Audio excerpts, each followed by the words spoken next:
This is actually quite surreal to get up and see this here in the morning. It's already about 300 millimetres, at least higher than September's floods. There's houses that have been inundated, and it's still rising. This is Deep Creek at Carisbrook.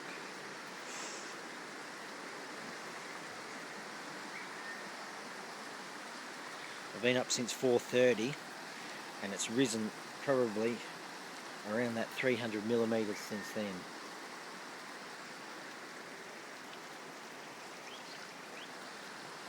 I have around about, it needs to come up a metre higher,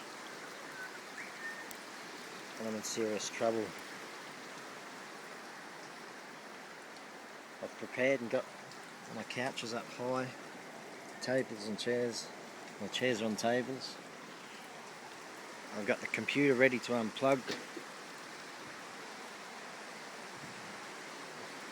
It's starting to get a little bit scary because it's been absolutely pouring rain all night.